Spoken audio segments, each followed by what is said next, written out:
What's up, YouTube? Never in a million years will I expect myself doing what I'm about to do now, but I'm going to be reading the book of Ecclesiastes, going to be doing one of these book reviews, essentially.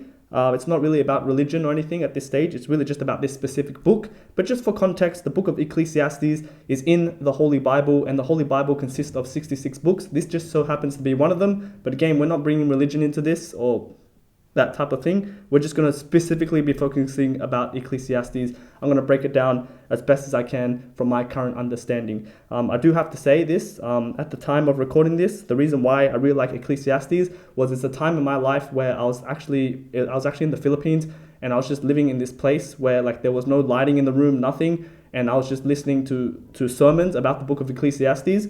And there's a guy named David Guzik, and the great thing about these like preacher people, they spend like 1 hour just analyzing the Ecclesiastes, just like certain paragraphs of Ecclesiastes. So it was like about 4 hour video just covering the whole book of Ecclesiastes, and I listened to that on loop many times, and I also listened to other sermons and stuff. This Ecclesiastes got me interested in reading the Bible. So anyways, I'm just going to get into it. I've never done a video like this before, but I'm just going to get into it, because that's what you got to do. But let's start off with Chapter 1, so the words of the preacher, the son of David, king in Jerusalem. So we need to give context to everything. So David was the king in Jerusalem, and he was after God's heart. So he was a very righteous man, although he did do something bad. He did sin, as we all do, according to the Bible. And that is just true. We all do sin, we all lie, and etc. But yeah, he cheated with Bathsheba. So he saw this girl bathing, and then he slept with the girl, but the girl was married, because marriage is very serious in the context of the Holy Bible, and he had his husband essentially killed in battle. So that's the context. It's very important to provide context. And his son Solomon, this is who the preacher is, Solomon. So Solomon is the preacher. I'll go ahead and highlight that. And Solomon was granted a lot of wisdom. And you'll notice in the book of Proverbs, which is also written by Solomon, it says wisdom. The true wisdom is the fear of the Lord, so it's the fear of God, essentially. So anyways, Solomon, the preacher, is writing Ecclesiastes, and he's sharing his wisdom. And just for context again, Solomon was a very, very wise person. And this is not just me saying it. According to the Bible, God says he was a very, very wise person, because God appeared to him twice, one time in a dream, and in a dream, he asked Solomon, hey, I'll give you anything you want. So think about like a magic lantern or genie. And then instead of Solomon saying stuff like, let's say money or etc., women or status, etc., he said, I just want wisdom. Please give me wisdom and the understanding to understand the wisdom and to apply it, etc. So God was very, very impressed. Like, this is all in the Bible. I'm not just saying this. And essentially, he was granted the wisdom, and he was also granted all these things, for example, money, wealth, status, etc., which we will go into detail, because that's the whole point of this video. So sorry for rambling, but let's jump straight into it. I mean, we're already into it, but we'll keep going. So again, he was a king in Jerusalem. So back then, a king is, the top, but we know based on the Bible, sorry for bringing other books into it, but the King of Kings is Jesus. But he is the king in this under the sun world, which we will get into that word. It's one of my favorite words, actually, at the current given point in time. Vanity of vanities, says the preacher. Vanity of vanities. All is vanity. So, different translations suggest meaningless, everything is meaningless. So it's literally saying everything is meaningless. So, if you're suffering through existential crisis, which I have been for the past, I don't know, I'm 28 currently, 28 years, I've been suffering for existential crisis. Now it's more like 10 years maybe. This book will maybe bum you out even more. Or maybe not. Maybe it will give you some purpose. So let's go into it. What does a man gain by all the toil at which he toils under the sun? So this is the first time he uses the word under the sun, which I love, because in the context of the Bible, from my understanding, there is two perspectives looking at life, essentially. One is in this under the sun world, as Solomon describes it.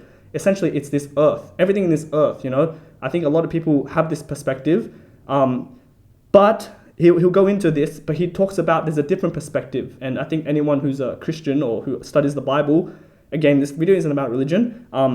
There is a context of eternal perspective. So, in this world is, we're all going to die, essentially, right? This book is saying, like, the whole Bible, the whole thing about the Bible is, in life in general, no one likes to think about it. I think about it all the time. We're all going to die, And there's two ways to think about it. One is, what are we going to do in this earth?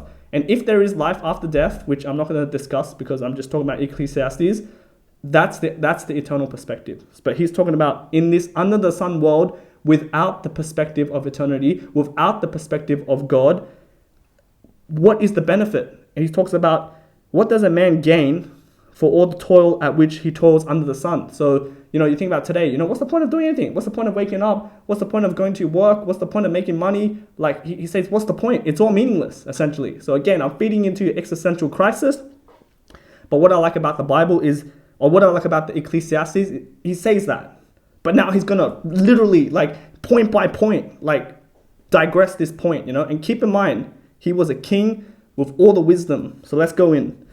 A generation goes and a generation comes, but the earth remains forever. The sun rises and the sun goes down and hastens to the place where it rises. The wind blows to the south and goes round to the north. Round and round goes the wind, and on its circuit the wind returns. All streams run to the sea, but the sea is not full. To the place where the streams flow, there they flow again. All things are full of weariness. A man cannot utter it. The eye is not satisfied without seeing, nor the ear filled with hearing. What has been done will be. What has been done is what will be, and what has been done is what will be done. And there is nothing new under the sun. So again, he repeats this under the sun premise. And essentially everything in verse 4 all the way up to verse 9, he's describing how Groundhog's Day, essentially, what is new? What is new under this sun? Nothing is, A generation comes, a generation passes. I'm going to die one day, someone's going to take my place. I don't know if I'm going to have kids. That premise, maybe you die and you pass it on to your kids, and your kids die and you pass it on to the kids. And it talks about how, the sun comes up and the sun sets. The sun comes up, the sun sets. The wind blows, it blows back. It talks about the sea. The sea is never full. It's just like the sea goes round in circles. So like Groundhog's Day, what is new, And we can describe this in this modern day society, what is new? You know what I mean? Like everything's like the same. There may be new fashion, new trends, etc., but it's all the same stuff, right? Like at the end of the day, it's all just clothes, just different patterns, but it's the same thing, And sometimes I think to myself, if AI is gonna take over, and there's this world, like this virtual reality world, like in a way, that virtual reality world is going to mimic the same thing as we live in this world, right? It's not really new. It's just different mediums. For example, back then we had newspapers, which gives information, but now it's just on the smartphone, it's all the same is what he's trying to say. That's how I see it. Is there a thing of which is said, see, this is new. It has already in the ages before us. There is no remembrance of former things, nor would there be any remembrance of later things, yet to be among those who come after.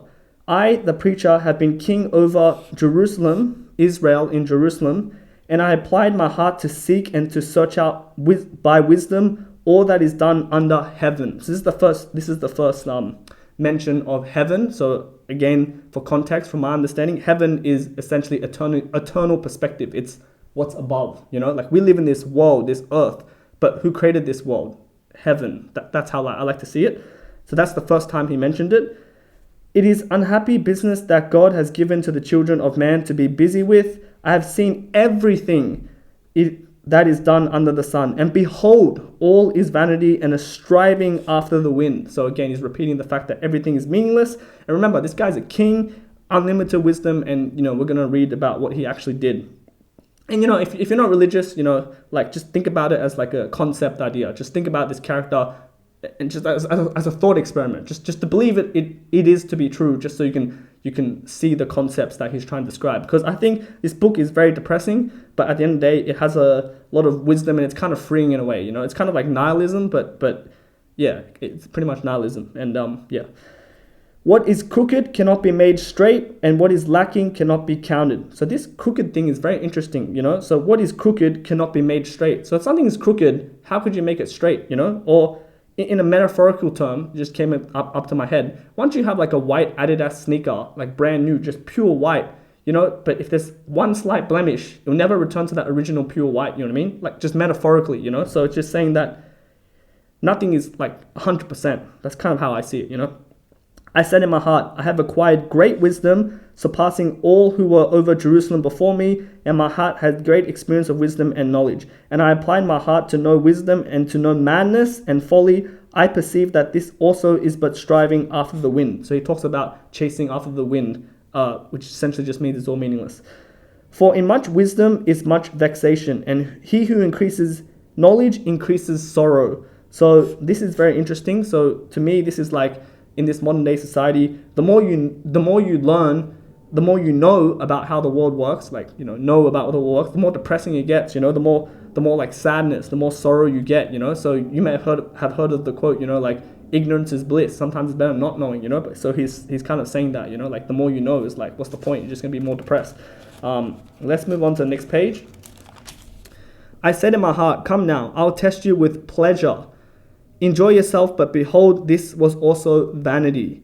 I said of laughter, and it is mad, and of pleasure, what use is it? So Solomon went in to test his theory. Again, he's just testing everything. He's testing the premise of this world if there was no, God or heaven, or I don't know if this is what he meant, but like no afterlife. Like literally we're just born and we die. Like he's just saying that. In that perspective, he's saying, what is the point of even, having pleasure? What is the point of even laughing, like laughter, I searched with my heart how to cheer my body with wine. So again, he goes into like alcohol or, drugs. You can, addictions, etc. My heart still guiding me with wisdom and how to lay hold on folly, till I might see what was good for the children of man to do under heaven during the few days of their life. So, he's talking about we're going to die one day, like the few days, I made great works. I built houses and planted vineyards for myself. I made myself gardens and parks and planted in them all kinds of fruit trees. I made myself pools from which to water the forest of growing trees. I bought male and female slaves and had slaves who were born in my house. I also had great possessions of herds and flocks, more than any who has been before me in Jerusalem. So, again, he was very, very wealthy. Back then, having animals were like a status symbol. And yeah, he tried to test the theory about doing work. Sometimes it's like, oh, what's the point of life? Maybe it's working hard and playing hard is what it's suggesting to me, because he tested all these like pleasure stuff, because it was super rich, let's just say, and let's just say he spent all this money on, clowns and pleasure, and that didn't really help. So it's like, maybe I'll work for it, I'll build these temples, etc.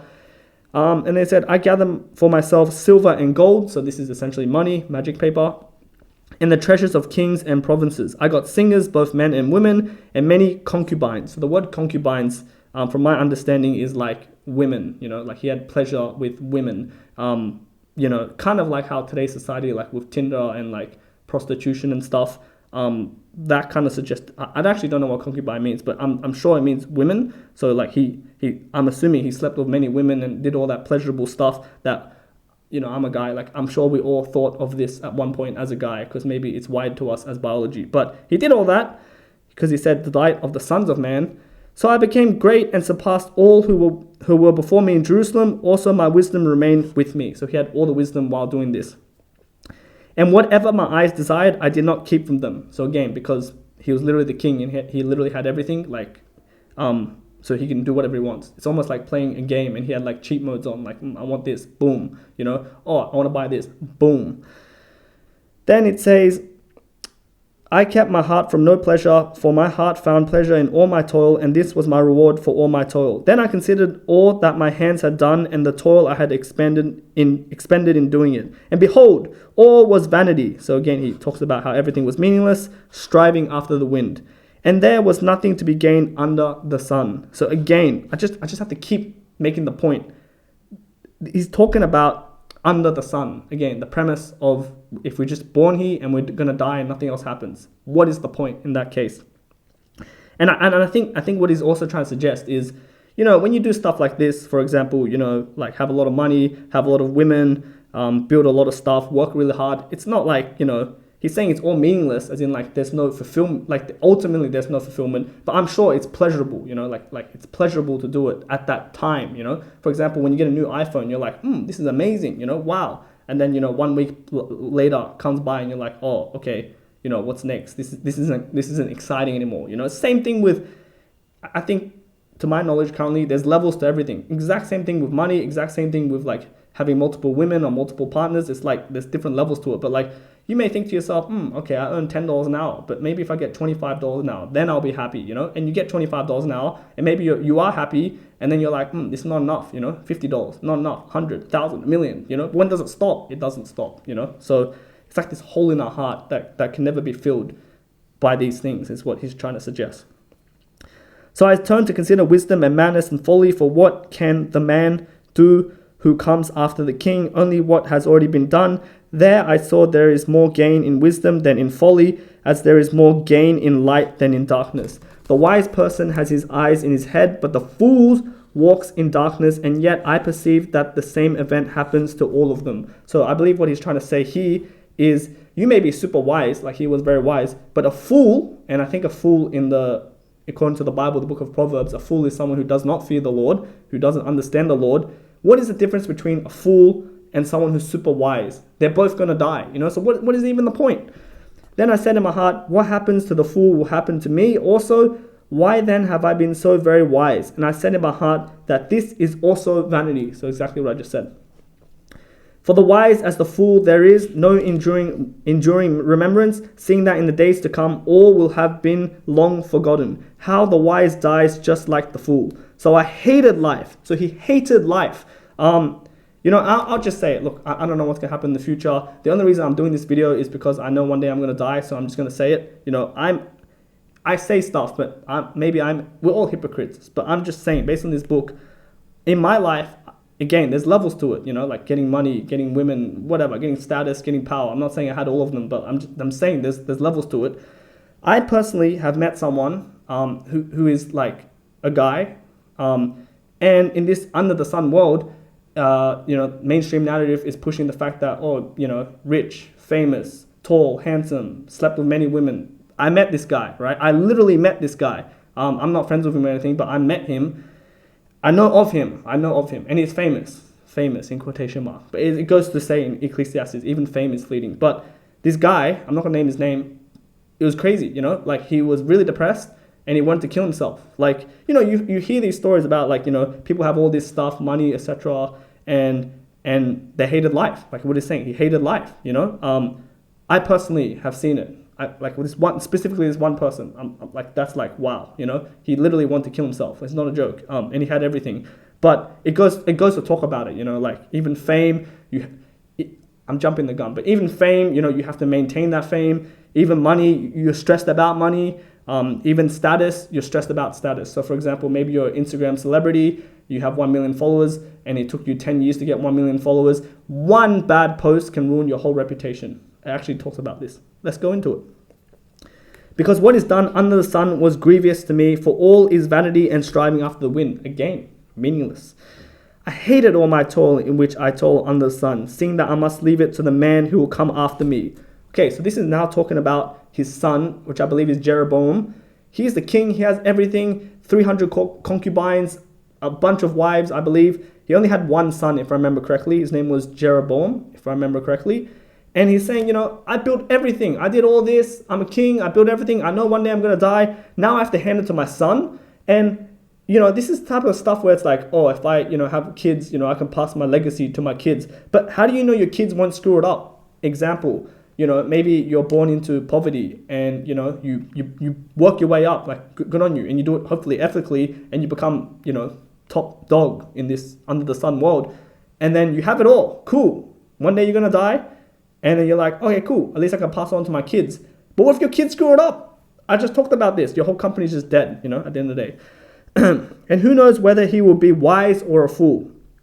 Yet he will be master of all for which I have toiled and used my wisdom under the sun. This is also vanity, exactly what I just said.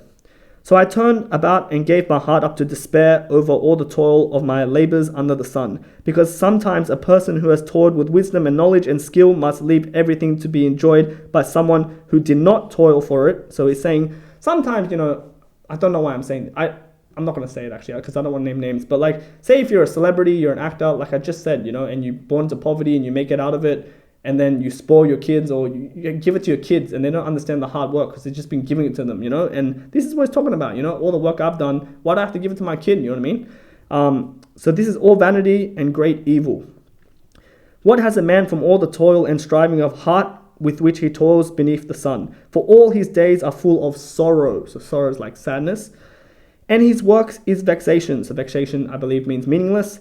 Even in the night, his heart does not rest, and also is vanity. So I believe what this is kind of saying, if I put it into a parable or analogy, is like, it's not always the case, because everything has nuances. But let's just say this guy, again, in the example, poverty, he works his way up. He works a lot to build this company, to have a lot of money and status and power and women, etc.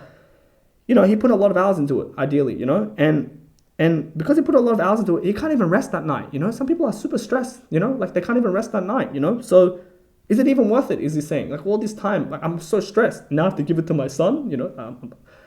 I'm referencing the previous quote.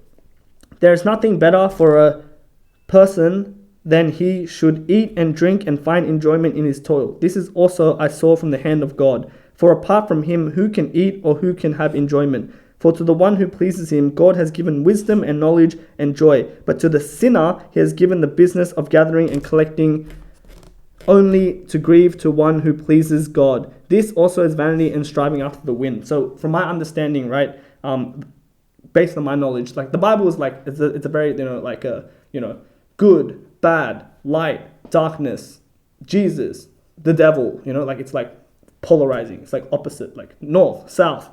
And he's saying something to me, this is saying as an example, like maybe some people who like the sinner, right, which is darkness, if the sinner has a business and a company that he's done unethically, that maybe he cheated people and he did wrong, what's the point? Actually, you know what? I actually don't know what this quote is saying, but I'll just finish my thought. Like if a cheater has all the money and it's done unethically, eventually it gets given back to the righteous person. I'm not sure if this relates to this quote. Sorry, it's my first time doing this whole thing, but just a lot of thoughts in my head, I've been sitting on this book for a very, very long time. For everything, there's a season and a time for every matter under heaven. I love this, there's a season. So everything really is just a season in life. Think about it. Even if you don't believe it, then the whole life is just one season. But think about we were in different chapters of life, season, chapter. You were a baby, maybe you went to school, maybe you went to high school, maybe you went to uni, now you're in your job, maybe you're married, etc. It's all a season, nothing's forever. And then he's saying, under heaven, so in this under the sun world, there's a time for everything, and he goes into it. A time to be born, a time to die, a time to plant, a time to pluck what is planted, a time to kill, a time to heal, a time to break down, a time to build up, a time to weep. So weep is like crying. And a time to laugh, haha. A time to mourn, a time to dance, a time to cast away stones, and a time to gather stones together. A time to embrace, a time to refrain from embracing, a time to seek, a time to lose, a time to keep, a time to cast away. A time to tear, a time to sow, a time to silence, a time to speak. A time for love, a time for hate, a time for war, a time for peace. What gain has the worker from his toil? So, I'll just say it because I think every Bible study has talked about this. This is literally the song, birds turn, turn, turn, For everything, turn, turn, turn. So it's just saying, there's a time for everything under the sun. I'm sure we've all experienced it, we all experience sadness, happiness. We want to kill someone. We experience anger. We experience, doing crazy things and then, realizing it's crazy, stuff like that, I've seen the business that God has given to the children of man to be busy with. He has made everything beautiful in time. Also, he has put eternity into a man's heart, yet so that he cannot find out what God has done from the beginning to the end. So I believe right here is what he's trying to say is this hole in our heart, it's very clear that he tried to fill it with women, money, silver, gold, status, power, everything is under the sun, but it doesn't fill because the hole is like, it's endless. It's an endless pit. So how can an endless pit be filled? How can this hole be filled when it just keeps going? It has to be filled by something eternal. And I think what he's trying to say is God has put this hole in all of our hearts in order to seek him, in order to find him, I think that's what he's saying. I perceive that there is nothing better for them to be joyful and to do good as long as they live. Also that everyone should eat and drink and take pleasure in his toil. This is a God's gift to man.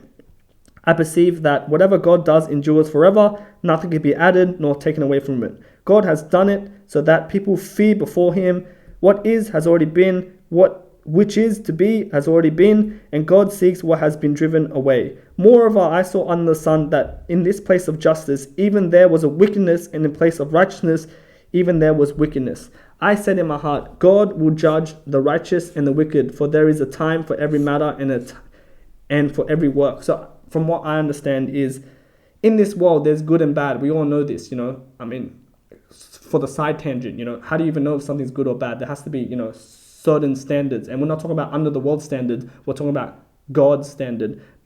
That's a side tangent. But I think what he's trying to say here is there's good and bad people. I think we're all bad according to the Bible. But he's saying God has to judge these people. At the end of the day, I feel like what he's saying is like, I'm the king. I do whatever. I do everything that's right. Maybe I've done some wickedness, but I do everything that's right. I know there's wicked people out there, more wicked than me, how they get away with it? Why they're just going to die? Like, that's unfair, Like, I did all this good stuff, but this wicked person killed 5 million people. But we're both going to die. So where's the judgment? But he's saying God will judge them, right? He can't get away with it, right? So, unless it's very depressing, So hopefully, I pray. But anyways, I said in my heart with regard to the children of man of God, testing them that they may see that they themselves are but beasts. For what has happened to the children of man and what happens to the beast is the same. As one dies, so dies the other. They all have been the same breath, and man has no advantage over the beast, for all is vanity. All go in one place, so death. All are from the dust, and to dust will return. And you know what? I believe now that I'm reading this, because sometimes like you reread it, it's like a different thing. And this is a different Bible. That's why nothing's highlighted. I believe we came from dust, according to the Bible in Genesis. God blew us in through dust, I believe. Who knows whether, and he's saying, like from dust, we turn into human in this under the sun world. And when we die, we turn back to dust with this premise of the under the sun. Who knows whether the spirit of man goes upwards and the spirit of the beast goes down into the earth. So I saw there is nothing better than a man should rejoice in his work, for that his lot. Who can bring him to see what will be after him? Chapter 4. Again, I saw all the oppressions that are done under the sun, and behold, the tears of the oppressed, and they had no one to comfort them. On the side of their oppressor there was power, and there was no one to comfort them. And I thought the dead who are already dead more fortunate than the living who are still alive. But better than both is he who has not yet been and has not seen the evil deeds that are done under the sun. Then I saw that all toil and all skill in work comes from a man's envy of his neighbor. There is also vanity and striving of the wind. So again, he's talking about it's all meaningless. Specifically, sometimes tall poppy syndrome in Australia. Maybe you go to the same high school as some people, and you become more successful in this under the sun world. What does success mean? I guess in this under the sun, it's dependent on people, but typically money, status, women, power, etc. He's saying, I was on the same level as everyone, and then now I'm a king. But now these people hate me because I'm so successful, you know what I mean? Or they want something from me, you know what I mean? Like, it's crazy. The fool fold his hands and eat his own flesh. Better is a hand of quietness than 2 hands full of toil and a striving after wind. Again, I saw vanity under the sun. See how many times he says, I saw vanity after the sun, which just means everything's meaningless in this under the sun world without the premise of God. One person, and I really hope you guys can relate. Like, please comment down. Please comment down that you can see this. And you don't even have to believe in God or whatever. Like, just like, please tell me you're seeing this too. Like Mr. Robot, Elliot. Like, please tell me I'm not the only one. I'm sure I'm not the only one because a lot of people follow the Bible. It's very interesting. One person who has no other, either son or brother, yet there is no end to all his toil, and his eyes are never satisfied. With riches, so that he never asked, for whom am I toiling and depriving myself of pleasure? There is also vanity and an unhappy business. 2 are better than 1, so let's highlight that. Because they have a good reward for their toil, for if they fail, one will lift up his fellow, but woe to him is alone when he falls, and another not to lift him up. Again, if 2 lie together, they keep warm, but how can one keep warm alone? So he's saying, in life, to me, it's like, the reality is in life, even in this under the sun world, I don't think anyone can live alone. It's really depressing. Like, I'll just be very honest. Like, I'm currently going a season. I have people around me, thank gosh. Like, yeah. But I don't really go out much. Like, I'm just at my house and stuff in this season.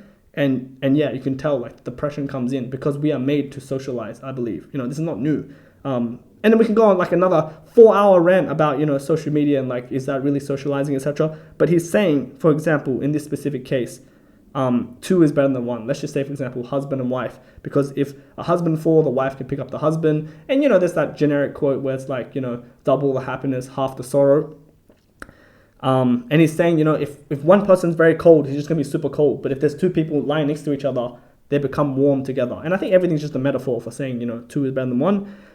And then it says, although a man may prevail against one who is alone, 2 will withstand him. A threefold cord is not quickly broken. So from what I understand, the third person is God, essentially. So when God is in the picture, let's just say, for example, husband, wife, and God, it's a 3. It's like very strong, And I think in this under the sun world, a triangle is a very strong structure. Better was a poor and wise youth than an old and foolish king who no longer knew how to take advice. So this is very interesting. So he's saying a poor and wise youth, like let's just say, for example, a 5-year-old who is poor, doesn't have money, but who is very wise. So again, what is wise? Wisdom, fear of the Lord, is better than an old and foolish king who no longer know how to take advice. Someone who's closed-minded. And to bring context, before the Ecclesiastes, when the people, were trying to get into Israel, there were a lot of kings who just, just rise dead, and they failed. Some of them failed, because they were fools. For he went from prison to the throne through his own kingdom. He had been born poor. I saw all the living who move about under the sun, along with the youth who wants to stand in the king's place. There was no end of all the people, all of whom he led. Yet those who come after will not rejoice in him. Surely this was vanity and a striving after the wind. So again, meaningless. Chapter 5. Guard your steps when you go to the house of God. To draw near to listen is better than not to sacrifice the fools, for they do not know what they are doing evil.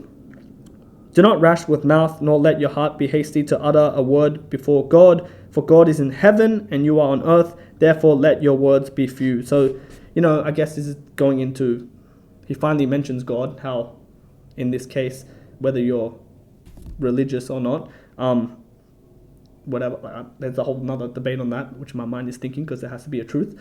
But it's just saying, like God, the creator, heaven, outside of this under the sun, if you look up, metaphorically, he is in control. And, he's saying when you talk to him, you want to take it seriously and you don't want to, just babble your words, etc. In the Bible, God is Jesus, who is the King of Kings. And, you don't talk to a king like, so I think that's what he's saying. For a dream comes with much busyness and a fool's voice with many words. When you vow a vow to God, do not delay paying it, for he has no pleasure in fools. Pay what you vow. So whatever you say to God, take it seriously, or otherwise repent, I believe. It is better that you should not vow than you should vow and not pay. So again, I think words really have weight. I think this goes back into Genesis. In the beginning was the Word, and the Word was with him, etc., and then became human. Let not your mouth lead you into sin, and do not say before the messenger that it was a mistake. Why should God be angry at your voice and destroy the work of your hands? For when dreams increase and words grow many, there is vanity. But God is the one you must fear. So God is the one you must fear. And again, I believe in the Bible, God, this is side tangent, but just in case you're curious, in the Bible, in the context of the Bible, from my understanding at the current given point in time, God is Jesus, and his words, the Bible, I guess, is God. This is God's word, the Bible, according to the Bible, if you have that, if you're a Christian or if you have that mindset, just for context. And again, treat everything with a grain of salt, and if you don't believe, just pretend like you believe, just so you can understand the premise. If you see in a province the oppression of the poor and the violation of justice and righteousness, do not be amazed at the matter, for the high official is watched by higher, and there are yet higher ones over him. But this again for a land in every way, a king committed to cultivate fields. He who loves money will not be satisfied with money, nor he who loves wealth with his income. There is also vanity. So it's very important, he says, he who loves money. And again, this is kind of referencing back to the New Testament, when Jesus comes in, who is God, who says something like, you should love God first, because if you love money, it means you don't love God. And he's saying who loves money is not satisfied with money. And it's important to distinguish that, there's nothing wrong with having lots of money. It's just that if you love it so much, I believe love is like you idolize it so much, you will never be satisfied. Like I said earlier, there's levels to it, so, how much is more? I think ages ago, before I even read the Bible, like ages when I was like 16, 17, there was like a quote on YouTube, because I used to watch YouTube all the time. If you put like a bunch of billionaires or millionaires in a room and says, who wants another $1 million? Everyone will say yes, even though they have millions and billions of dollars. Why do they even need more? So it's never ending, as Joe Rogan would say. It's not enough, Joe Rogan. No, that's actually Nate Diaz, I think. Anyways, when goods increase, they increase who eats them, and what advantage has their owner but to see them with his eyes? Sweet is the sleep of a laborer, whether he eats little or much, but the full stomach of the rich will not let him sleep. So this is again saying, metaphorically, not in all cases, if you're a CEO of a company, you're super rich, you can't even sleep at night, I've heard this through other people. I haven't personally seen it, but some people who work in like day trading and like offices in very high positions in very high companies, this is what I heard from people. They take drugs, they do prostitution. I'm not here to judge. I'm not God. I've done wicked behaviors in my life. I'm sure everyone has. They do all that stuff to escape the problem, and maybe they can't even sleep. But he's saying the people who sleep sweetly are the people who eat little or much. The people who are poorer gets better sleep than people who are richer. There is a grievous evil that I have seen under the sun. Riches were kept by their owners to his hurt, and those riches were lost in a bad venture. As he is father of son, but he has nothing in his hand. As he come from his mother womb, he shall go again, naked as he came, and he shall take nothing from his toil, as his cat away from his own hand. So this reminds me of the book of Job, where it's like, naked I came from my mother's womb, naked I shall return. So again, I believe this is saying, even if you have all the money in the world, you can't take it after you die. This also is evil. So shall he go, and what gain is there to him who toils for the wind? Moreover, all his days he eats in the darkness, in much vexation and sickness and anger. Behold, what I have seen to be good and fitting is to eat and drink and find enjoyment in all the toils with which one toils under the sun, with the few days of his life that God has given him. For this is his lot. So, people might believe in other stuff like fate. Maybe you're an atheist or something, but we all agree that we're going to die one day, So it's just saying that,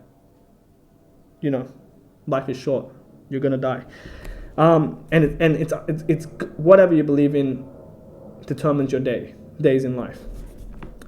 As in, like, for example, you might be, eating very healthily and like doing all this good stuff, but at the end of the day, like, it's not really in your control. You could be run over by a bus tomorrow, like, God forbid. Like, I'm just saying it's possible, So you can plan all you want, but it's God who, or whatever, the creator, that determines when you're going to die, right? I mean, like, if you think about it.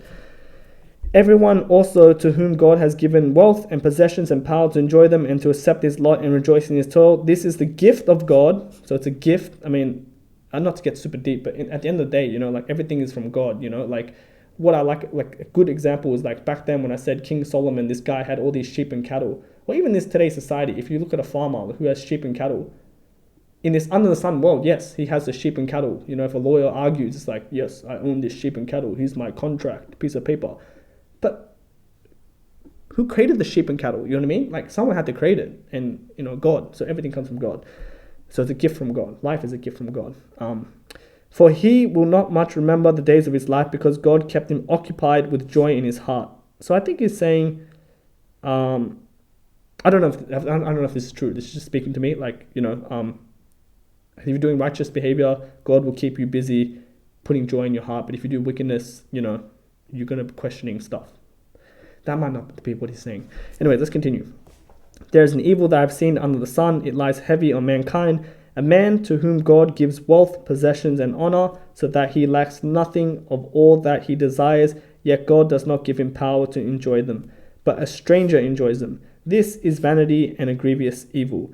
If a man's fathers 100 children and lives many years, so that the days of his years are many, but his soul is not satisfied with his life's good things, and he has also no burial, I say that a stillborn child is better off than he. So I think what he's trying to say is, in the Bible, God again is Jesus. He cares about our soul. He cares about our heart. You may have all these things in this under the sun world and live many years, but your soul, there's something wrong. That hole is not filled. A stillborn child is better than that person. So yeah, and it kind of reminds me of that quote from the New Testament. Like, what does a man gain from acquiring the world when he sells his soul? That's not the exact quote. For it comes in vanity and goes in darkness, and in darkness its name is covered. Moreover, it has not seen the sun or known anything, yet it finds rest rather than he. Even though he should live 1,000 years twice over, yet enjoy no good, do not all go to one place, death? All the toil of man in his youth, all the toil of a man is for his mouth, yet his appetite is not satisfied. For what advantages has the wise man over the fool, and what does the poor man have who knows how to conduct himself before the living? Better is the sight of the eyes than the wandering of the appetite. There is also vanity and striving after wind. Whatever has come to be has already been named, and what is known to man is, and what is not able to dispute with one stronger than he. The more words, the more vanity, and what advantage to a man for those who knows what is good for man while he lives a few days of his vain life, which he passes like a shadow, for who can tell man what will be after him under the sun? I'm not even going to break that down. A good name is better than precious ointment, and the day of death than the day of birth. So when he says a good name is better than precious ointment, I think like reputation is very important. If you're applying this under the sun world, you may have a business 5-star review, but as soon as you have one bad review, or if you do some wicked behavior, it's going to ruin your reputation. So reputation is good. You can sell out and have a bad reputation and get money in the short term, but in the long term, it's going to screw you over. It is better to go to the house of mourning than go to the house of feasting. I believe this is what it's saying, is like metaphorically, it's better to go to a funeral than go to like a party. For this is the end of all mankind, and the living will lay it to heart. Sorrow is better than laughter, for by sadness of face the heart is made glad. The heart of the wise is in the house of the mourning, but the heart of the fool is in the house of mirth. So mirth is just like pleasure and happiness. Yep. For it is better for a man to hear the rebuke of the wise than to hear the songs of fools. So this is very interesting. So again, in the book, the wise, wisdom is again the fear of the Lord. It's described in Proverbs according to the Bible. And it's better for a man to hear a wise person who fears the Lord rebuking them, saying, hey, what are you doing, mate? Like, don't do this. Then to be like, oh, no, then to listen to the fools, which will be like, in this context, oh, yeah, just keep going, just keep going. Because, the Bible's very clear, sin leads to death, so you need to turn your ways, according to the Bible. Yeah. For as the crackling of thorns under a pot, so is the laughter of the fools. This also is vanity. Surely oppression drives the wise into madness, and a bribe corrupts the heart. Better is the end of all things than is the beginning, and the patient in spirit is better than the proud in spirit. Be not to be quick in your spirit to become angry, for anger lodges in the heart of fools. I think what this is saying, right, is that anger is actually a sin, and when someone's angry, it really speaks a lot about their character. And it's saying, if you're a wise person, I believe, you're like patient. You're patient in spirit. And if you're not, then you get angry really quickly. I think that's what it's saying. Say not, why were the former days better than these? For it is not from wisdom that you ask this. Wisdom is good with an inheritance, an advantage to those who see the sun. For the protection of wisdom is like the protection of money, and the advantages of knowledge is that wisdom preserves the life of him who has it. So again, I believe this is talking about wisdom is the fear of the Lord, and if you fear the Lord, or if you believe in the Lord, like, you have life. But if you're not wise, the opposite of being wise is being a fool. According to the Bible, being a fool is, not obeying the Lord or not fearing the Lord. That leads to death, the opposite of life. Consider the work of God. Who can make straight what he has made crooked? This is amazing. So this is referring back to the thing where it's like, what is crooked cannot be straight. And he's saying, who can do that? In the days of prosperity, be joyful. And in the days of adversity, consider. God has made the one as well as the other, so the man may not find out anything that will be after him. In my vain life I have seen everything there is. There is a righteous man who perishes in his righteousness, and there is a wicked man who prolongs his life in evil doing. So again, there might be someone who's like good, who's righteous, let's just say in this under the sun world, gives to charity, helps people, but he dies at age 21, where it's like someone who's a wicked guy who, I don't know, kills people, who steals, who lies, and he lives this joyful life in this under the sun world, and he dies at 91. How is that fair, Be not overly righteous, and do not make yourself too wise. Why should you destroy yourself? Be not overly wicked, neither be a fool. Why should you die before your time? So again, this is like Solomon is trying to say like, maybe I can find a middle ground. Maybe I can have some pleasure. Maybe I can do some wickedness. And maybe I can be like wise, like half, like mix and match. But I think the Bible is very clear that you cannot be mix and match. You have to pick a side. You're either good or bad, There is good that you should take hold of this, and from that withhold not your hand, for the one who fears God shall come out from both of them. Wisdom gives strength to the wise man more than 10 rulers who are in a city. So like a wise guy is like good. There's a lot of value. Surely there is not a righteous man on earth who does good and never sins. So again, I think this is referring to we all fall short of the glory of God. So I'll just mention it, from my understanding, God is 100% perfection. His standards are 100% perfection. 100% perfection, because we all have sinned. We all fall short of his glory. And I just have to mention this because this just came to my head. Like, for example, you may be like, oh, I'm a good person. Maybe I have lied. Maybe I've stealed. And then you look at someone like, Hitler, who's, I don't know what he did. Like he killed many, many people. Like I'm not like Hitler. But the thing is, you both are guilty, equally as guilty in God's standard. That's what I'm saying. In human standard, it might be different, but in God's standard, there is no one that has not sinned besides Jesus, who is God, Son of Man. Do not take to heart all these things, according to the Bible. Do not take heart all these things that people say, lest you hear your servant cursing you. Your heart knows that many times you yourself have cursed others. All this I have tested by wisdom. I said, I will be wise, but it was far from me. That which has been is far off, and deep, very deep, who can find it? I turn my heart to know and to search out, to seek for wisdom and the scheme of things, and to know the wickedness of folly and foolishness that is madness. And I find something more bitter than death, the woman's whose heart is snares and nets, and whose hands are fetters. He who pleases God escapes her, but the sinner is taken by her. Behold, this is what I found, says the preacher, while adding one of these to another, to find the schemes of things which my soul has sought repeatedly, but I have not found. One man among 1,000 I found, but a woman among all these I have not found. So I think he's trying to be sexist in this under the sun world in 2024, progressive, etc. But he's saying, I think he's saying like a man, he's found 1,000 men who are righteous, but he hasn't not found a woman who was righteous. I think. I could be wrong about that one. Something like that. Something like men and women are different in this context in the Bible.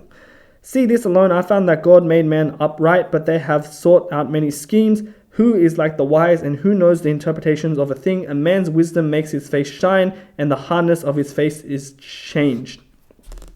I say, keep the king's commandment, because God's oath to him. Be hasty not from his presence. Do not take your stand in an evil cause, for he does whatever he pleases. For the word of the king is supreme, and who may say to him, what are you doing?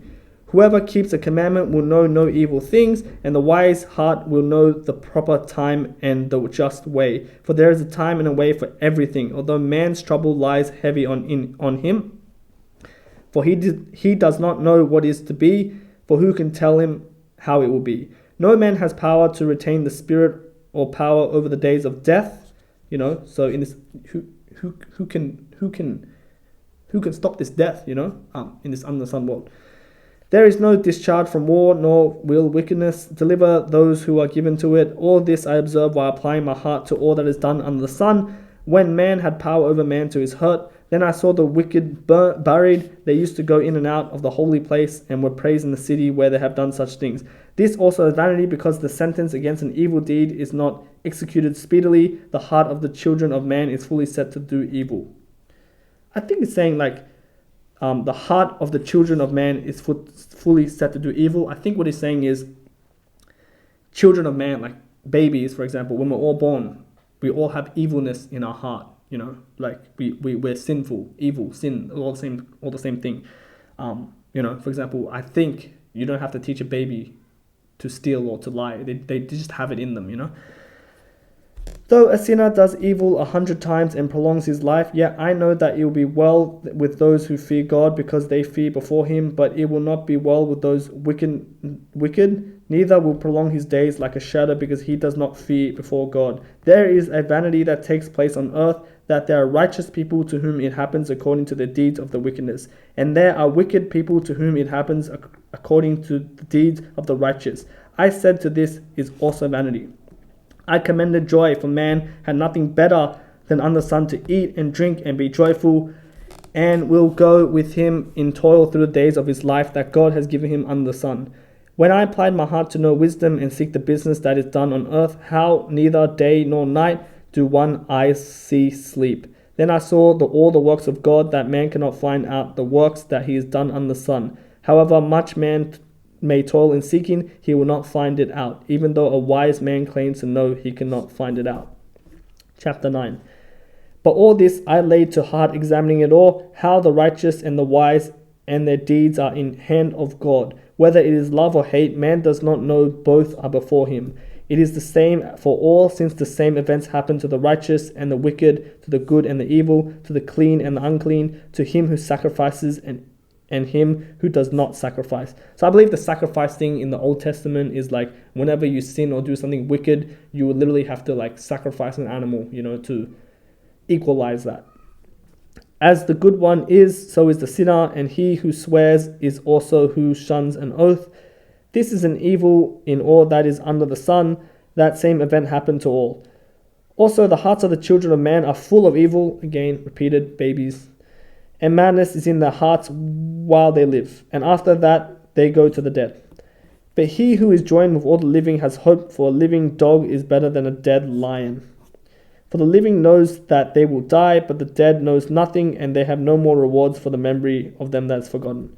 Their love and their hate and their envy has already perished, and forever they have no more share in all that is done under the sun. Go eat your bread with joy, and drink your wine with a merry heart, for God has already approved what you do. Let your garments always white. Let no oil be lacking in your head. Enjoy life with the wife whom you love all the days of your vain life that he has given under the sun, because that is your portion in life, in your toil at which you toil under the sun.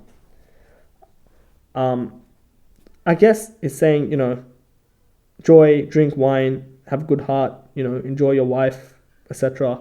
in your vain life. Yeah.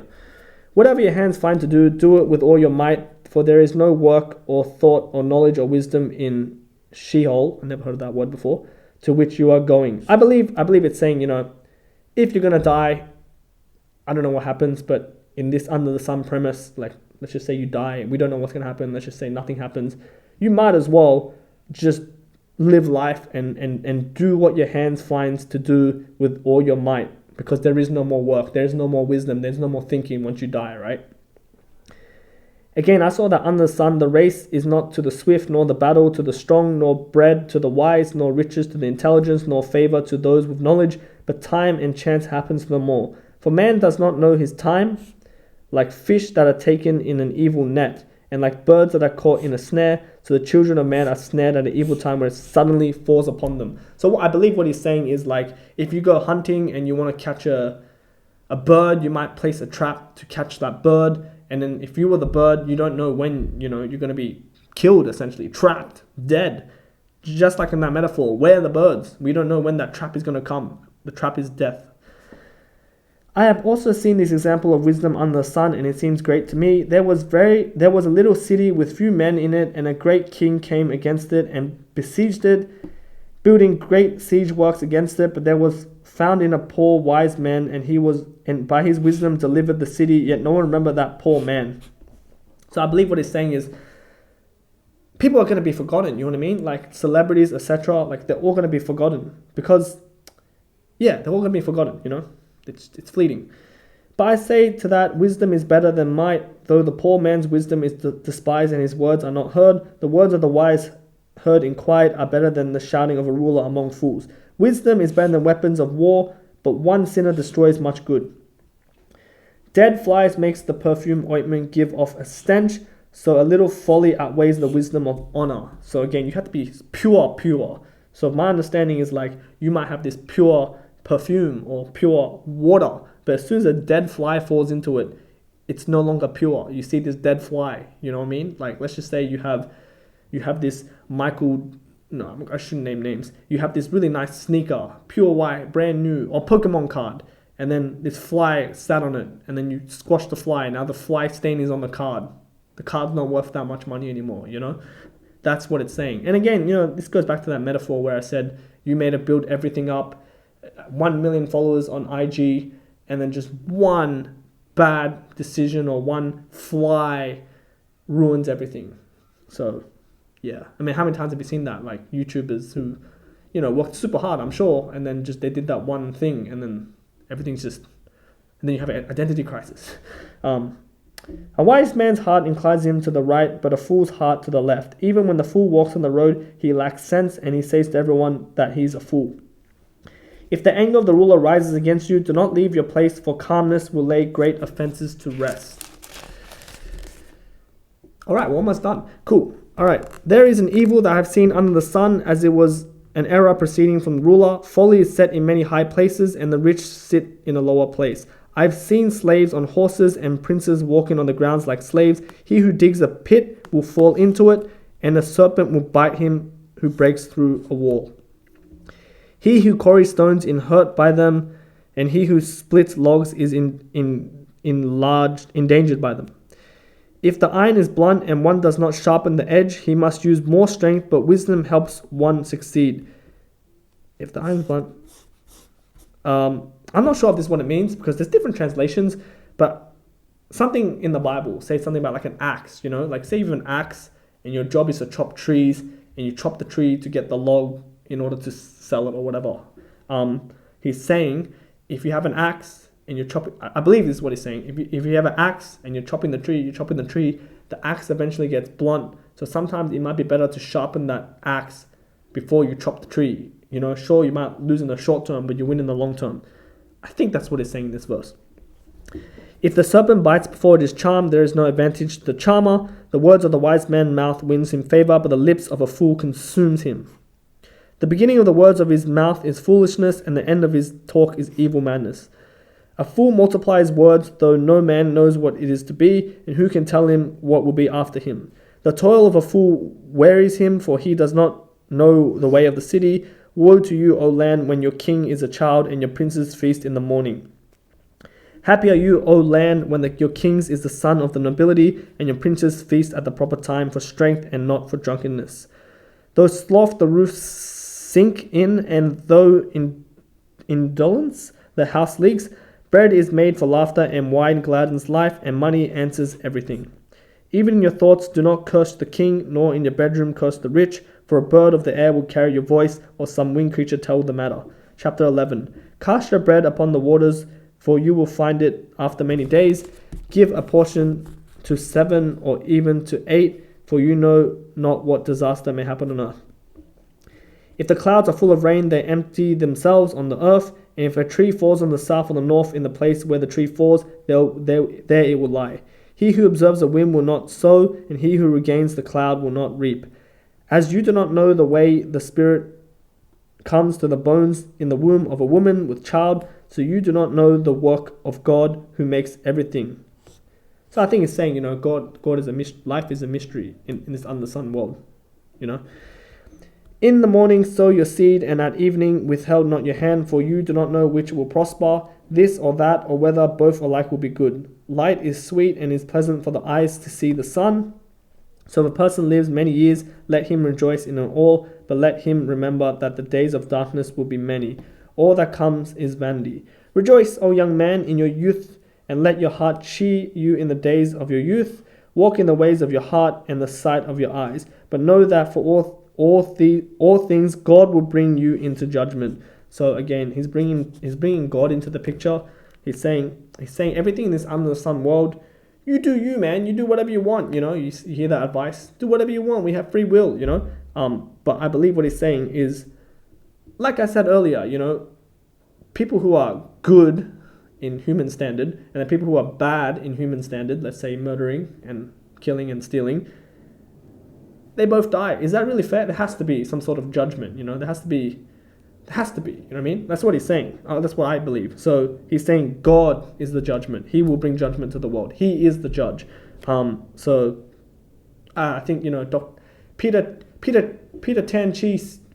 Pastor Peter Tan Chi from CCF Philippines says, you are free to make choices, but you're not free to choose the consequences. Yeah, that's what he said. So for example, you can jump off a bridge, but, you're going to have to face the consequences when you land on the concrete. You know what I mean?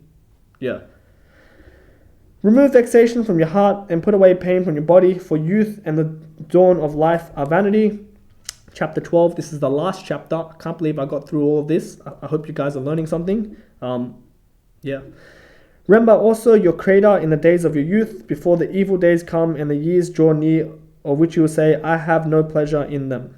Before the sun and the light and the moon and the stars are darkened and the clouds return after the rain, in days where the keeper of the house trembles and the strong men are bent and the grinders cease because they are few, and those who look through the windows are dim and the doors are shut when the sound of grinding is low. So I think what he's trying to say is, when you're young, you may think it's going to be forever, etc.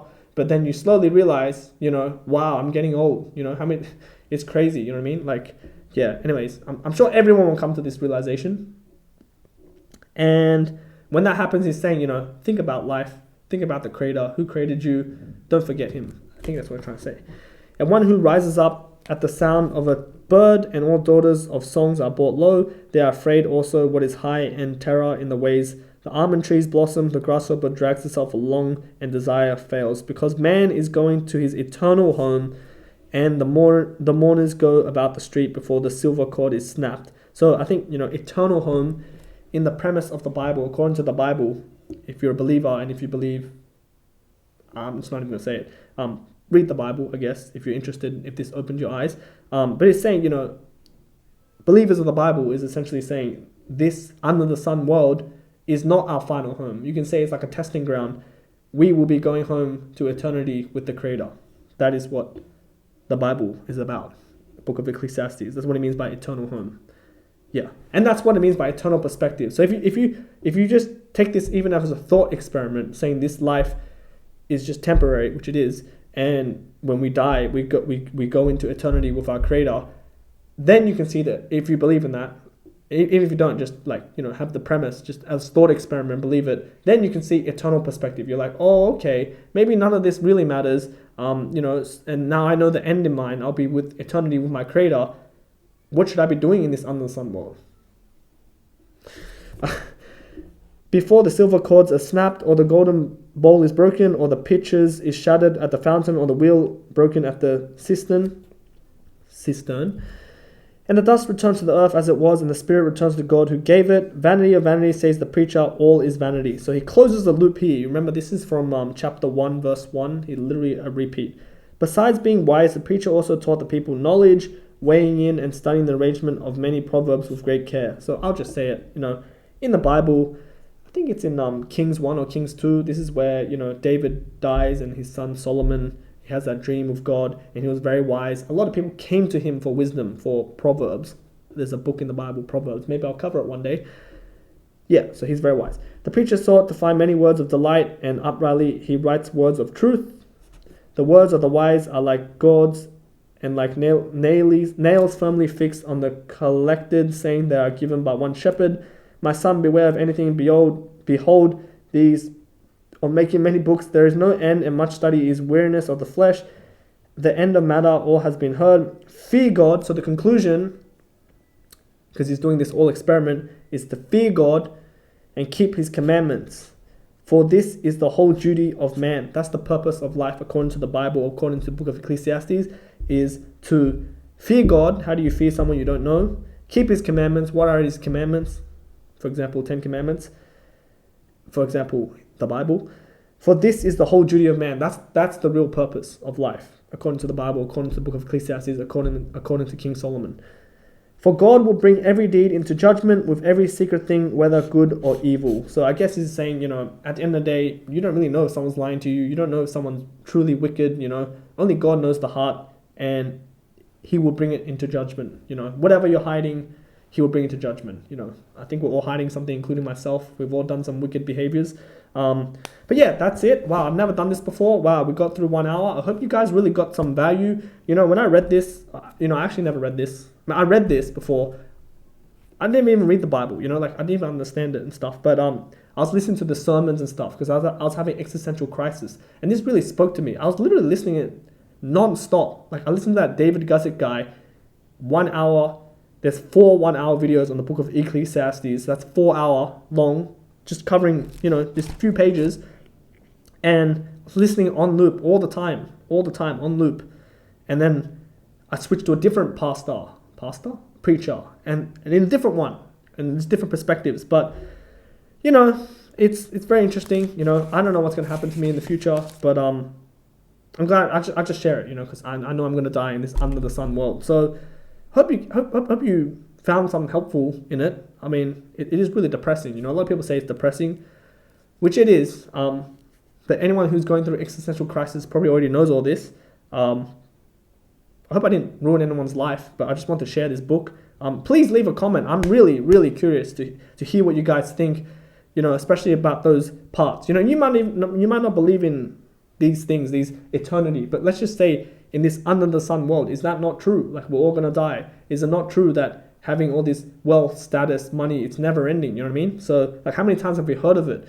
Maybe sometimes we need to do it, in order to understand it, we need to touch the stove to know it's hot. But yeah, man, it's crazy. I just, thank you so much for watching. If you really watched it, I really love for you to comment below and let me know what you think. Again, this is my first time doing this. I literally have 3 cameras set up and crappy lighting. I don't know. I don't even know if this is going to work, but thank you so much. I